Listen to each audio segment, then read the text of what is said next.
Bene data bakundwa b'umwami Yesu Kristo, mwese abakurikira izi nyigisho tubahaye ikaze mu biganiro bya Saveur Divine. Ibi biganiro mu bitegurirwa n'abavugabutumwa bwiza batandukanye, akaba ari umuhamagaro ugendera ku ijambo ry'Imana byanditse mu gitabo cy'ubutumwa bwiza uko bwanditswe na Matayo ibice 24 umurongo wa 14. Kandi ubutumwa bwiza bw'ubwami buzigishwa mu isi yose ngo bube ubuhamya bwo guhamiriza amahanga yose, nibwo imperuka izaherako ize. Ibi biganiro mubikurikira ku channel ya YouTube yitwa Saveur Divine. Tubifurije kugubwa neza. Imana Data ari nayo So ibaha umugisha.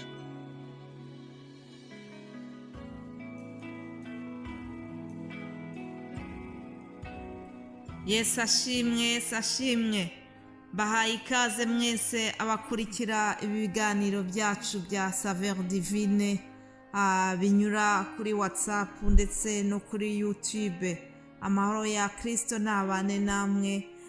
Ndizera yuko muri amahoro, ndizera yuko Imana yabarinze. Nanjye nshimiye Imana kuko yongeye kumpa uyu munsi. Ndashimira umwami Yesu uduhaye gutangira iki cyumweru gishyashya. Bene data, rega kujya kuryama ni ibisanzwe, ariko gusinzira umuntu agakanguka ni igitangaza. Nabonye abantu basinzira ariko ntibyakunda ko bakanguka, ubuzima bwabo burangirana n'ibyo bitotsi. Uyu munsi rero niba waryamye ugasinzira ukaba ukangutse, ukaba uri gushobora kumva aya magambo tugiye gusangira, umenye ko ari igitangaza. Ushima Imana. Haleluya. Munyemerere tubanze dusenge dushimira Imana iduhaye gutangira iki cyumweru kindi, kandi ikaba yarabanye natwe mu gitambutse. Data wa twese wo mu ijuru, uwera wa Isirayeli, ndagushimiye cyane. Gushimiye uburinzi bwawe bwabaye kuri njyewe ndetse no kuri bene data, inshuti z'umusaraba, ndetse n'umundi waba yumvise iki kiganiro bwa mbere. Ndagushimiye kubwo kubana natwe, ndagushimiye kuba waraturinze, ndagushimiye ko utwongereye iyi minsi yo kubaho. Ndasenze kugira ngo mu izina rya Yesu Kristo buri munsi uduhaye ube uwo kuguhesha icyubahiro, buri munsi utwongereye ube uwo gukora ibyo ushaka. Haleluya. Kandi ube umunsi wo kwiyeza kurushaho, kugira ngo twitegure ukugaruka k'umwami wacu Yesu Kristo. Azasange nta munkanyari dufite, azaze asange tumwiteguye, tumutegereje. Haleluya. Mana, ndagushimiye rero kubwa buri wese uzumva iyi mesaje. Ndasenze kugira ngo kandi umwuka wera ajye aherekeza aya magambo dusangira n'abandi, ayaherekereshe imbaraga zawe, ayaherekereshe imirimo n'ibitangaza. Haleluya. Kuko ni isezerano ryawe, hari ibimenyetso bizajya bijyana n'abizeye. Ndasenze kugira ngo ibyo bimenyetso biduherekeze mu izina rya Yesu. Fasha buri wese aho ari, ufashe buri wese uzumva ubu butumwa. Ndasenze kugira ngo ibyo tugiye gusangira ubiherekereshe imbaraga zawe mu izina rya Yesu Kristo. Nk'umugisha buri wese wumva iyi mesaje ndetse akaba yayisangiza n'abandi. Tubisabye twizeye mu izina rya Yesu Kristo. Amen. Ndongeye ndakwakiriye wumva iki kiganiro.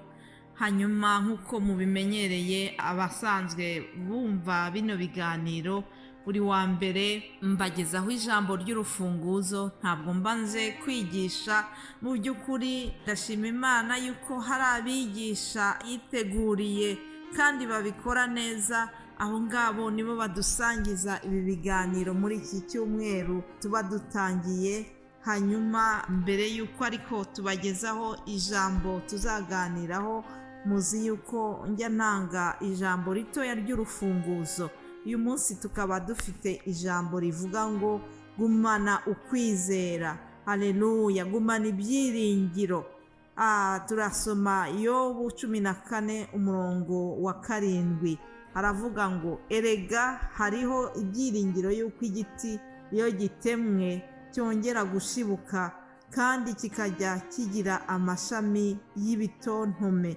Nubwo umuzi wacyo usazira mu butaka n'igishyitsi cyacyo kigahera mu mukungugu, iyo cyumvise amazi ngo cyongera gushibuka kigatoha nk'igiti kikiri gitoya. Haleluya!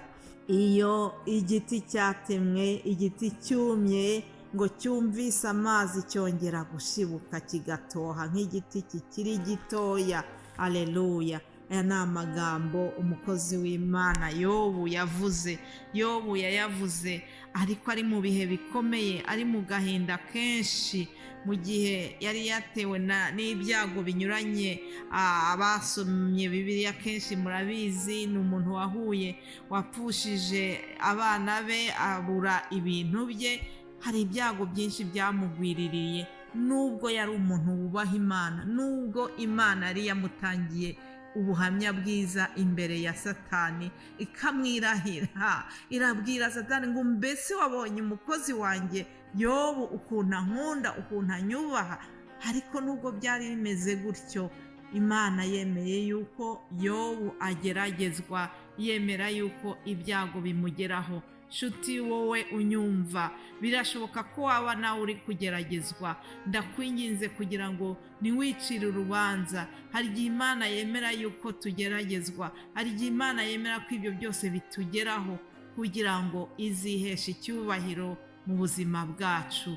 Kandi yaravuze ngo ntabwo mbakuye muri iyi si. Yesu yari ari kubwira papa we, data wo mu ijuru, avuga ngo sinkubwiye ngo ubakure mu isi, ariko ngo ndagusabye uyibarindiremo. Haleluya!